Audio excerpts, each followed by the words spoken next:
Hello दोस्तों, hello and welcome to the channel. कैसे हैं आप लोग दोस्तों? मेरी जो पिछली वीडियो थी आपके जर्नी के कंप्लीशन के ऊपर, आप लोगों को वो वीडियो बहुत पसंद आई। ये मेरे लिए बहुत अहमियत रखता है। अगर आपको मेरे लिए मेरा काम अच्छा लग रहा है, मेरी बात अच्छी लग रही है, really really means a lot to me. बहुत मायने रखता है ये मेरे लिए। आप इसी तरह से इन चीज़ों को फॉलो करिए तो आपको ज़रूर से ज़रूर आपकी जर्नी में बहुत फ़ायदा होने वाला है। जो जो टिप्स मैंने आपको बताए हैं पहले, तो मैंने वहाँ पे आपको बोला भी था कि अगर आपको अगेन भी ये वीडियो सुनने पड़े तो प्लीज़ सुनिएगा, बिकॉज़ बहुत ही बारीकी से इसके अंदर मैं आपको बता रही हूँ कि कहाँ कहाँ पे ना भी जानते हुए और हार्ड वर्क करते हुए भी हम अपनी जर्नी को डिले करते जाते हैं, या फिर अपनी जर्नी को जो है अपने रीयूनियन को दूर ले जाते हैं। ठीक है दोस्तों, तो यहाँ पे अब जो यही वीडियो जो है, वो जो पिछला वीडियो है उसी का आगे एक्सपेंशन है ये वीडियो, तो देखिएगा और ध्यान से सुनिएगा। ठीक है, नेक्स्ट है आपका जो है आपका सबसे बड़ा जो हर्डल होता है अपनी, जो मैंने पहले भी बताया कि आपकी जर्नी के अंदर सबसे बड़ा हर्डल जो होता है वो होता है आपका अपने ट्विन या अपनी जर्नी के ऊपर डाउट करना, उनको बिलीव ना करना, या उनको जो है वहाँ पे आपको फियर क्रिएट करना, fear of losing that person, fear of losing connection. ठीक है, तो ये चीज़ जो है ये आपकी लाइफ में सबसे बड़ी जो है आपकी जर्नी के अंदर हर्डल होती है। और यहाँ पे आपको जो हेल्प करता है सबसे बड़ी, वो हेल्प करता है आपका चॉइस क्या है। ओके, इट ओनली मैटर्स कि आपका इट ओनली डिपेंड्स ऑन कि आपका चॉइस क्या है। कुछ भी परिस्थिति है जो आपको 3D वर्ल्ड में नज़र आ रही है, कुछ भी आपका सिचुएशन है, कुछ भी आपका जो है स्टोरी है, कुछ भी आपका प्लान है, जो भी आपको 3D में नज़र आ रहा है, लेकिन आपका चॉइस आपका हमेशा क्लियर होना चाहिए, और वो होना चाहिए only and only your reunion with your twin. Okay, कोई भी परिस्थिति से घबरा के आपको फियर या डाउट क्रिएट नहीं करना है, बिकॉज ये सोचना आपका काम नहीं है कि रीयूनियन होगा कैसे। ध्यान से सुनिएगा, ठीक है। आपको सिर्फ अपना काम करना है, अपने ब्लॉकेजेस को दूर करना है, अपने हर्डल्स को दूर करना है, अपने जो ट्विन फ्लेम जर्नी रूपी जो पज़ल है, इसको सही सही इसके ब्लॉक्स जो हैं वो आपको फिट करते जाना है। बस आपका काम ये है। रीयूनियन होगा कैसे? आप किन सिचुएशंस में हो, आपका पर्सन किन सिचुएशंस में हो, आपके बीच में दूरी कितनी है, आपकी फिजिकल दूरी कितनी है, या आप लोग जो है चाहे अलग अलग कंट्रीज़ में ही क्यों नहीं रहते हैं, but you have to take a choice and that choice should always be the reunion. आपको हमेशा एक ही चॉइस रखना है, और वो रखना है आपका अपना रीयूनियन, बिकॉज ये इम्पॉर्टेंट है कि आप यूनिवर्स को क्लियर साइन क्या देते हो। ओके, एक दिन मेरे पास एक लेडी आई थी, अभी कुछ एक दो दिन पहले की ही बात है, एंड शी वॉज सेइंग कि हर हस्बैंड जो है वो, मतलब जैसे कि ये वो बोल रही थी कि वो खर्चा वगैरह सब चीज़ के लिए, जैसे घर वगैरह, क्योंकि उनके पास बच्चे हैं, तो हर चीज़ के लिए वो अपने हस्बैंड पे डिपेंडेंट है। एंड आफ्टर दैट उसके बाद जो है उनके हस्बैंड जो हैं वो उनसे कंप्लेंट करते हैं। क्यों? क्योंकि बिकॉज़ वो जो है आपको भी पता है कि जर्नी में आने के बाद बहुत सारी चीज़ें चेंज हो जाती हैं, तो उनकी जो स्पिरिचुअल प्रैक्टिसेस वगैरह हैं, ये हैं, उनकी वजह से जो वो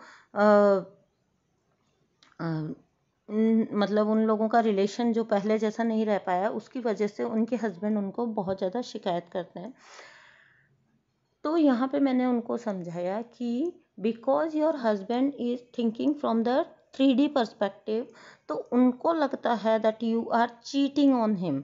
ओके, बिकॉज वो आपका सब तरह का, और and that lady was saying कि हर तरह की चीज़ें, मतलब हर तरह का नीड्स जो है वो कंप्लीट होती हैं, मतलब ऐसा कुछ नहीं है कि उनके हस्बैंड किसी चीज़ के लिए उनको तंग करते हैं, but after that he always complain कि तुम पहले जैसी नहीं हो, या पहले जैसा ही हमारा लाइफ होना चाहिए।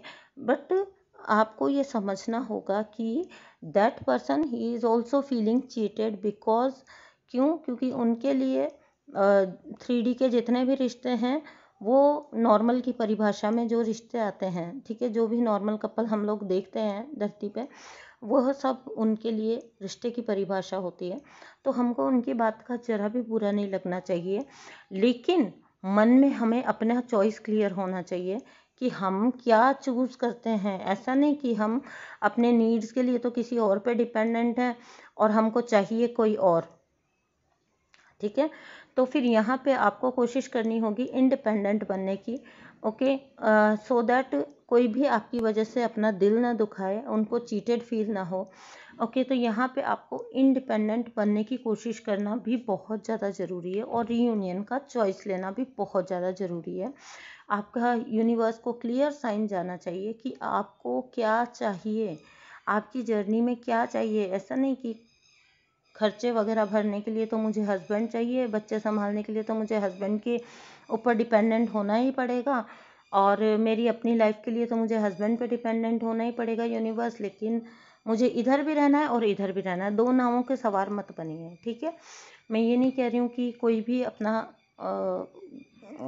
छोड़ने का सोचे सब कुछ, गलत साइन मत लीजिएगा इस बात से, लेकिन अंदर से आपकी चॉइस, यूनिवर्स हमेशा क्या करता है, यूनिवर्स आपके चॉइस को आपके सामने जो है, मतलब ये पूरा जो यूनिवर्स है ये किस चीज़ पे चल रहा है, आप जो दे रहे हो वो आपको मिल रहा है। तो जिस टाइप की एनर्जी आप दोगे, ठीक है, अगर आप ये एनर्जी दोगे कि आपको आपका ट्विन ही आपकी अल्टीमेट चॉइस है, तो ऑब्वियसली जवाब रिप्लाई भी आपको उसी रूप में मिलने वाला है। तो your choice always should be your reunion with your twin, और उसके अंदर आपका कोई किंतु परंतु नहीं होना चाहिए कि बट कैसे होगा, लेकिन कैसे होगा, ऐसा है तो ऐसे होगा, आपको कोई मतलब नहीं है। ये यूनिवर्स का काम है, आपको केवल अपना काम करना है, अपना इनर वर्क बहुत अच्छे से करना है, ठीक है।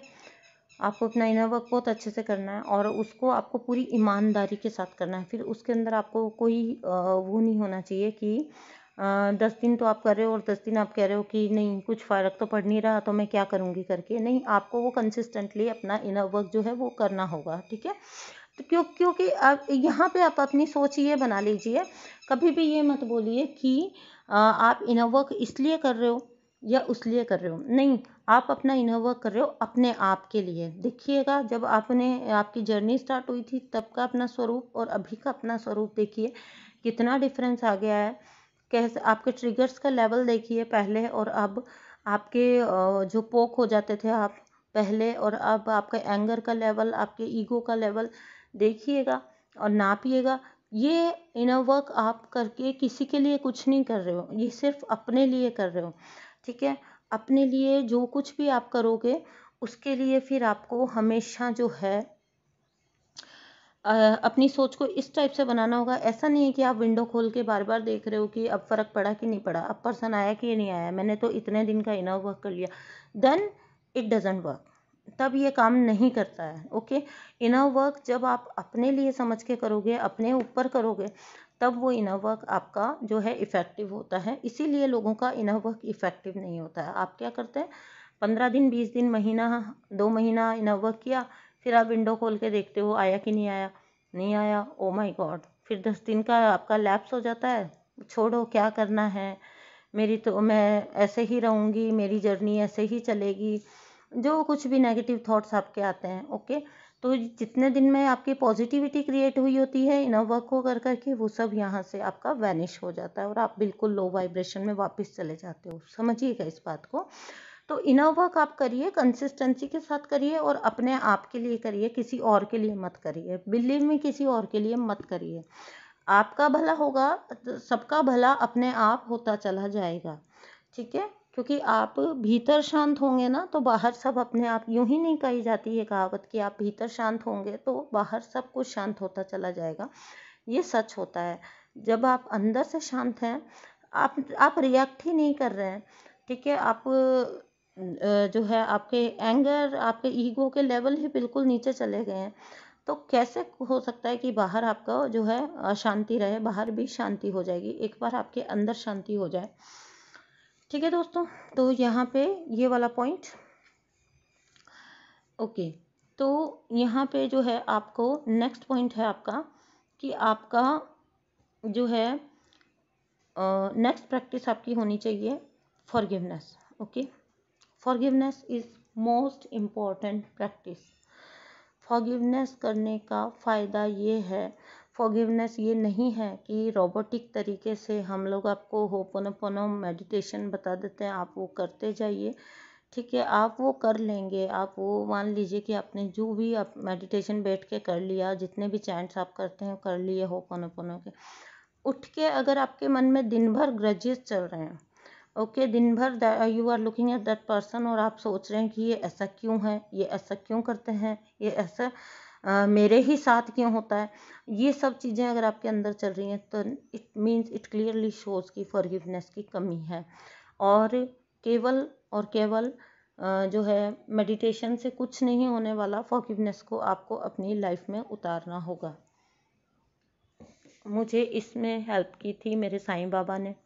ओके, फॉरगिवनेस आप, या जैसे मैंने बोला है कि इनर वर्क आप अपने लिए करते हो, उसी तरह से फॉरगिवनेस भी आप अपने लिए करते हो, ठीक है। शिव जी ने मुझे इतनी मदद की थी, साईं बाबा ने मुझे इतनी मदद की फॉरगिवनेस में, और मुझे उसके लिए आपको पता है मैंने सिर्फ एक प्रेयर की थी मेरे भगवान जी से कि और कुछ नहीं बोला था, सिर्फ ये बोला था कि मुझे आंतरिक शांति दे दो बस। मुझे नहीं पता मुझे कैसे मिलेगी, लेकिन मुझे आंतरिक शांति, मतलब एक वक्त ऐसा आ गया था जहाँ पे पैसा, रिश्ता, हर चीज़ से ऊपर ना आपको सबसे पहली चीज़ जो चाहिए होती है वो चाहिए होती है आपकी अपनी शांति।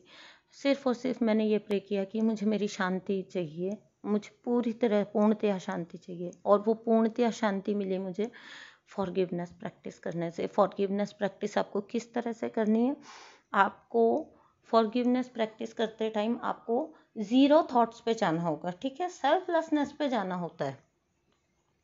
Okay, believe it or not, you have to become, पता आई डोंट नो आप इस वर्ड को कैसे लोगे, लेकिन मैं तो हमेशा इसको ऐसे ही लेती थी। यू हैव टू बिकम, मतलब एक तरह से आपको डेड हो जाना पड़ता है, मैं को ख़त्म करना है।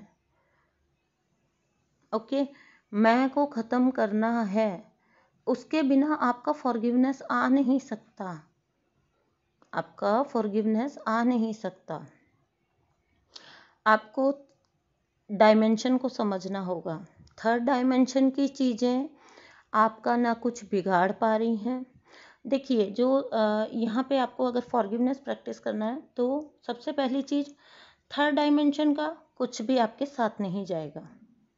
ओके, न यहाँ के रिश्ते आपके साथ जाने वाले हैं, न यहाँ से कोई सामान आपके साथ जाने वाला है। जब रिश्ते नहीं जाने वाले तो किसने आपका अपमान किया, किसने आपका तिरस्कार किया, किसने आपको झूठ बोला, किसने आपका जो है आपको धोखा दिया, तो जब रिश्ते साथ ही नहीं जाने वाले हैं थर्ड डायमेंशन के, तो वो आपको किस तरह से इफ़ेक्ट करेगा, ये सोच के देखिए, ठीक है। जो चीज़ आपके साथ जानी ही नहीं है, इसको ऐसे समझिए एवरीबॉडी इज़ एन एक्टर, और वो अपना रोल प्ले कर रहे हैं।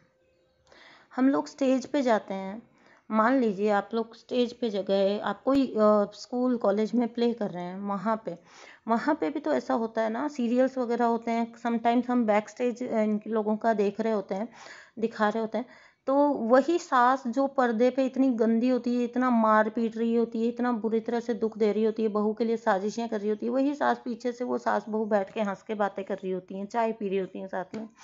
बैक स्टेज जो उनका कई बार सीन दिखाते हैं, अभी आजकल तो टेक्नोलॉजी इतना है तो सब कुछ दिखाते हैं वो एक्टर्स का। तो यही समझिए these people are your best friends. जो कोई भी आपको यहाँ पे आपका तिरस्कार कर रहा है, आपका अपमान कर रहा है, आपको धोखा दे रहा है, आपको जो है वो आपको सिंपली ये मैसेज दे रहे हैं कि we are not for you, हम आपके लिए नहीं हैं, we are just playing our roles. आप आगे जाओ, आपको आगे जाना है, हम पे अटक के मत रुको।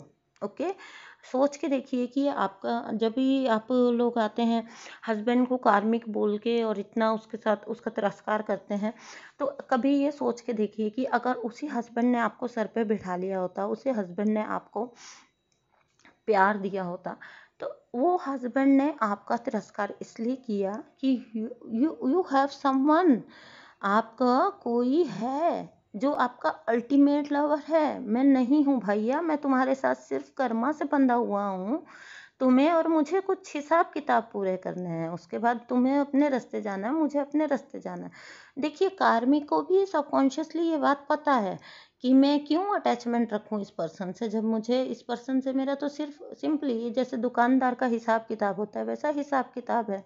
हमारा पिछले बार से कुछ ऋण चला आ रहा है, लेन देन चला आ रहा है, तो ऋणानुबंध के द्वारा हम एक दूसरे से जुड़े हुए हैं। तो हमको क्या मतलब है कि हम अटैचमेंट में फंसे।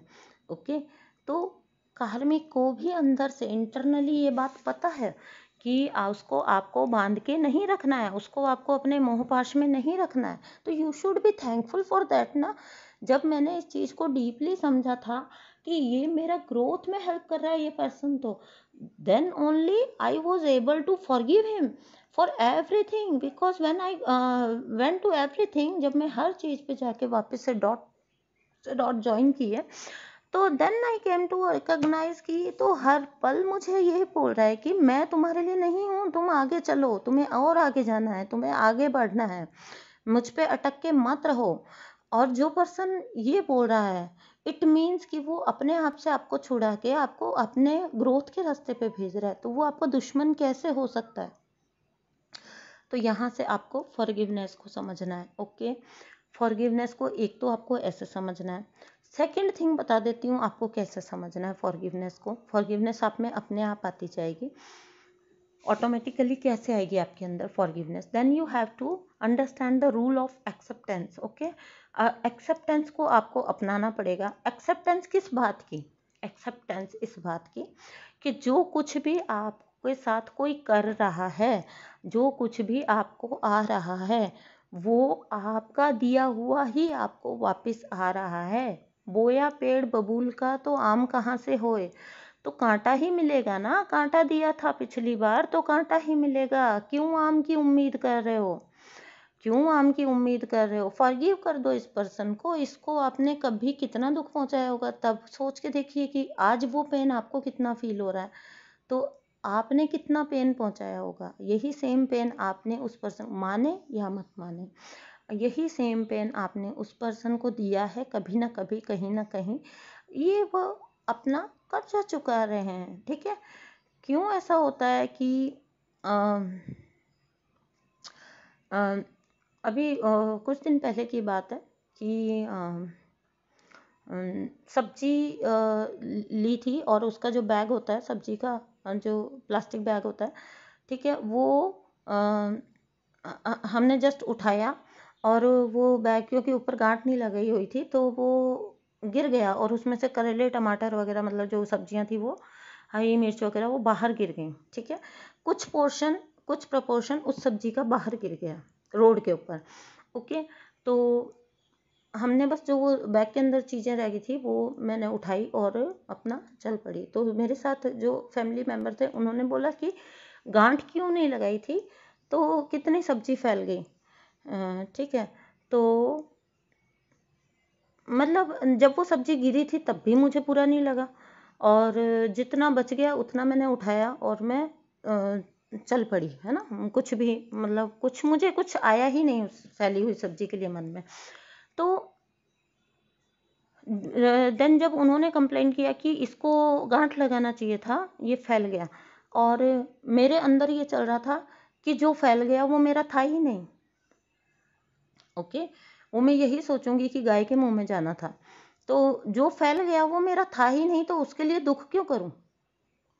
जो बच गया वो मेरा है, वो जो गिरा है वो मेरा नहीं था इसलिए वो गिर गया। तो सोच को ऐसे बना लेंगे, कतई दुख नहीं होगा। क्यों? क्योंकि जो जो जो गया वो मेरा था ही नहीं, उसके लिए दुख भी करूंगी तो क्या हो जाने वाला है ना। उसके लिए हम सोचेंगे। इतनी छोटी छोटी बातों पे आके ना अटक जाती है, इंसान अटक जाता है। कई देर तक सोचता रहता है कितनी महंगी सब्जी थी, सड़क पे गिर गई है ना, ये काम आती वो काम आती। नहीं, वो तुम्हारा था ही नहीं। जो गया, जो गिर गया, वो आपके लिए नहीं था। वो किसी और का हो सकता है, वो गाय का ग्रास था तो वो उसके मुंह में जाएगा, ठीक है, लेकिन वो आपका नहीं था। जो बच गया वो आपका है, उसके लिए शुक्राना। कुछ तो बचा, जो बच गया उसके लिए शुक्राना। तो ये होना चाहिए आपका लेवल ऑफ एक्सेप्टेंस, ठीक है। ये बहुत छोटा सा एग्जाम्पल है, कुछ लोगों को रिडिकुलस भी लग सकता है, लेकिन मैंने हमेशा ज़िंदगी में ऐसे छोटे छोटे एक्सपीरियंसेस से ही सीखा है। ऐसे छोटे छोटे ही एक्सपीरियंसेस रहे हैं मेरे, तो मुझे बहुत खुशी मिलती है, ठीक है, बहुत खुशी मिलती है। एक दिन रात को मेरे दांत में दर्द हुआ, बहुत भयंकर वाला दर्द हुआ। ये भी अभी पिछले हफ्ते की ही बात है। और इतना तेज़ दर्द था कि मैं घर पे टैबलेट्स ले ली मैंने, लेकिन मैं सो नहीं पा रही थी। देन फर्स्ट राउंड हम लोग गए कार से और पूरा सिटी का राउंड लगाया, क्योंकि वी वर लुकिंग फॉर कोई मेडिकल स्टोर हो या कोई डॉक्टर हो या कोई, मतलब कोई भी। अब आप सोचिए कि 2-2:30 बजे आप घूम रहे हैं रात को, पूरे शहर का चक्कर लगा रहे हैं ढूंढते हुए मेडिकल हेल्प। तो ऑब्वियसली सब कुछ बंद ही था, लेकिन उस बंद में मुझे जो जो नज़ारे हुए। बरसात का सीज़न है, जो हम दिन में फर्राटे से निकल जाते हैं रोड से, उसी रोड पे साइड में सोए हुए लोग, साइडों में सोए हुए लोग, झुग्गियाँ, ओके, मतलब कपड़े सिल सिल के उन्होंने अपनी झुग्गियाँ बना रखी थी, कट्टे सिल सिल के, बोरियाँ सिल सिल के। और इतनी फुल बारिश के सीज़न में जब हम अंदर रहने के लिए इतने इंतज़ामात करते हैं ना, अपने इतने इंतज़ाम करते हैं, ये सब क्या है? ये सब हमारे छोटे छोटे एक्सपीरियंस हैं। ऑब्जर्व किया, आपको ऑब्जर्व करवाया गया रात के टाइम कि देखो दुनिया इन परिस्थितियों में भी है।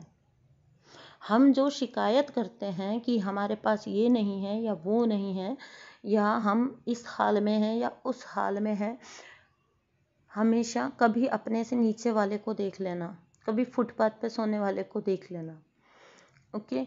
पानी भरा हुआ है बारिश का, और वो लोग जस्ट उस पानी के पास में फुटपाथ के ऊपर सोए हुए हैं रात के टाइम। उनका कोई, उनका मतलब निश्चिंत होके सोए हुए हैं, उनको कोई ये नहीं है, कोई डर नहीं है। हम घरों में कितना डरते हैं, ओके। तो बहुत सारी चीज़ें हमको हमारे आसपास देखकर सीखने को मिलती हैं। बहुत सारी चीज़ें हमको अगर हम उनको गौर से देखें, अगर हम उस तरफ नज़र डालें, तो बहुत सारी चीज़ें समझ आती हैं। उस दिन मुझे ये भी समझ आया, सब कुछ बंद था, सब कुछ, और हम सिर्फ और सिर्फ एक टैबलेट या एक इंजेक्शन जो मुझे थोड़ी देर के लिए सुला दे, क्योंकि ऑलरेडी हम 2:30-3 बजे तक तो घूम ही रहे थे ढूंढते हुए, तो उसके बाद रात बची कितनी जाती है, तो थोड़ी देर के लिए सुला दे ताकि सुबह तो मैं डॉक्टर को दिखा लूँगी। बट वो एक टैबलेट मुझे नहीं मिल पा रही थी, वो एक इंजेक्शन मुझे नहीं मिल पा रहा था।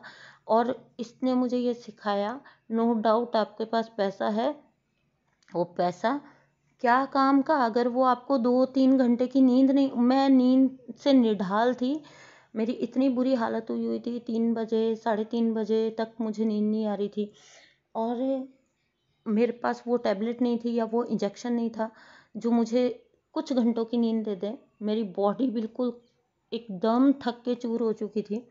मेरी आंखें लिटरली, जब घूम रहे थे हम लोग ढूंढते हुए, तो मेरी आंखें, मतलब मुझे झोंके आ रहे थे नींद के, और मैं सोच रही थी, और दर्द से वापस से मैं बिलबिला के उठ जाती थी एकदम से। तो मैं सोच, मुझे ये वहाँ से ये पिक हुआ कि क्या पैसा आपके लिए नींद खरीद सकता है? मतलब वो पैसा किस काम का जो आपके लिए 2 या 3 घंटे की नींद नहीं खरीद सकता। उस वक्त मेरे लिए इम्पोर्टेंट थी मुझे रिलीफ मिल जाए और मुझे नींद आ जाए। दर्द से ज़्यादा मुझे नींद चाहिए थी। दर्द में थोड़ा रिलीफ अगर मुझे आ जाए तो मैं सो जाऊं, और मुझे वो नींद इतनी इम्पॉर्टेंट लग रही थी क्योंकि मुझे इतनी बुरी तरह से नींद आ रही थी, लेकिन कोई पैसा, कोई चीज़ आपके लिए वो नींद खरीद नहीं पा रही। वो 2-3 घंटे मुझे ये एक्सपीरियंस दिया गया कि जिस चीज़ के लिए हम इतनी मारा मारी करते हैं, क्या वो हमें इतना भी सुकून दे सकती है। और उस वक्त वो फुटपाथ पे सोए हुए लोग मुझे इतने अमीर लग रहे थे अपने आगे कि वो सो पा रहे हैं, उनको किसी तरह का मतलब वो बिना किसी दर्द के, बिना किसी भय के सो पा रहे हैं, वो चैन की नींद सो रहे हैं फिर भी। तो ये होते हैं हमारी लाइफ के छोटे छोटे एक्सपीरियंस। बात बहुत लंबी खिंच गई, मेरा अपना एक्सपीरियंस बहुत लंबा खींच दिया मैंने, ठीक है। तो यही है कि फॉरगिवनेस को प्रैक्टिस करने के लिए आपको एक्सेप्टेंस में आना बहुत ज़रूरी है। यही छोटी छोटी चीज़ें आप में दीनता ले आएंगी, विनम्रता ले आएंगी। बिलीव मी, छोटी छोटी चीज़ें आप में, छोटी छोटी चीज़ें ही लेके आती हैं आप में विनम्रता। जब आप देखते हो कि आपके पास घर है, आपके पास गाड़ी है, आपके पास पैसा है, लेकिन एक फुटपाथ पे सोया हुआ बंदा आपसे ज़्यादा चैन की नींद सो रहा है, तो ये चीज़ें, मतलब ये छोटे छोटे एक्सपीरियंस ही होते हैं, आपके अंदर इतनी दीनता ले आते हैं, इतना आप में विनम्रता ले आएंगे ना, ये आप मतलब जो है आपके पास उसका वैल्यू आपको पता लगता है, ठीक है। तो एक्सेप्टेंस आपको फॉरगिवनेस की तरफ मोटिवेट करती है, क्योंकि एक्सेप्टेंस में आप ये समझते हो कि वही जो दिया था वो आ रहा है, तो फिर शिकायत कैसी, फिर शिकायत कैसी। और अब नया कर्मा नहीं बनाना, अब नया कर्मा नहीं बनाना, तो फॉरगिव आपको करना ही पड़ता है। फॉरगिवनेस आपको, उसके लिए आप कोई भी टेक्निक लगा सकते हो, इतनी टेक्निक्स बताई है मैंने आपको फॉरगिवनेस की। आप एक्सेप्ट कर लो, आपने जो दिया है वही वापस आ रहा है, फर्स्ट थिंग। छोड़ दो, अगर आपके अंदर बहुत ज़्यादा ही गुस्सा है तो आप ये सोच के देखो कि जिस पर्सन पे आपको इतना गुस्सा है, इतना आपको क्रोध है, इतना आपको उससे शिकायतें हैं, क्या उसको आप ले जाना चाहते हो अगले जन्म में? तब भी आप में फॉरगिवनेस आ सकती है। आपको नया कर्मा अब नहीं बनाना, ये आपका लास्ट बर्थ है, तब भी आप में फॉरगिवनेस आएगी, अपने आप आती जाएगी। आप रीयूनियन का चॉइस लेते हो, आपको पता है आपकी अल्टीमेट चॉइस क्या है। ये जो पर्सन सामने दिख रहा है ये बस हिसाब किताब के लिए है, ये आपकी अल्टीमेट चॉइस नहीं है, तब भी आप में फॉरगिवनेस आती जाएगी, एक्सेप्टेंस आती जाएगी। कुछ करके तो आपको अपने अंदर एक्सेप्टेंस लाना ही होगा, ओके। और ये आपको करना होगा, ये आपको सामने वाले से उम्मीद नहीं करनी होती, ठीक है। नेक्स्ट थिंग है, आप जितने भी जर्नी के स्टेजेस हैं, ठीक है, उसको ऑनेस्टली पूरा करिए और उनको पॉजिटिवली ले लीजिए। ये कोई बहुत बड़ा पॉइंट नहीं है, ये बहुत छोटा पॉइंट है, लेकिन बहुत इम्पॉर्टेंट पॉइंट है, ठीक है। बबल फेस को जैसे आपने एक्सेप्ट किया था वैसे ही सेपरेशन को भी करिए, बिकॉज सेपरेशन आपको क्यों मिला है ये चिल्ला चिल्ला के हर कोच बता रहा है। आपको आपके ही ग्रोथ के लिए, आपको आपके ही भले के लिए आपको सेपरेशन मिला है, तो उसको उसी तरह लीजिए। Nothing is permanent. अगर बबल फेस परमानेंट नहीं था, अगर वो अच्छा, मतलब अगर दिन नहीं रहा सदा तो रात भी नहीं रहेगी सदा। You have to understand it, okay. And ये अफर्मेशन देना बार बार बंद करिए कि उसको कोई फ़र्क नहीं पड़ रहा, उसको कोई फ़र्क नहीं। ये आपका अफर्मेशन है जो सबसे ख़राब अफर्मेशन है। फर्स्ट ऑफ ऑल तो मैं तो सेपरेशन को सेपरेशन ही नहीं बोलती हूँ। जब मेरे पास कोई आता है तो मैं बोलती हूँ कि सेपरेशन मत बोलिए प्लीज़। सेपरेशन बोल के आप उस चीज़ को साउंड कर रहे हो, वी आर इन सेपरेशन। तो आप कह रहे हो कि हम सेपरेशन में हैं, तो आप बेसिक चीज़ को ही नकार रहे हो कि you both are one. Oneness में आइए, ओके। सेपरेशन मत बोलिए, you both are one, okay. तो सेपरेशन का अफर्मेशन खुद को मत दीजिए। रनर चेजर आए का आपका बहुत गलत अफर्मेशन है, वो मत दीजिए। मत दीजिए। ये जस्ट हमने समझाने के लिए नाम बनाए हुए हैं स्टेजेस के। आप खुद को मत बोलिए, बार बार मत बोलिए, ये आपका अफर्म होता जाता है उतनी बार जितनी बार आप बोलते हैं। जब भी मेरे पास कोई आता है मैं उनको यही समझाती हूँ। ठीक है, तो ये वीडियो बहुत लंबा हो गया और thank you so much for listening. और अपना ध्यान रखिए और अपनी जर्नी को कंप्लीट करिए। Thank you so much, bye.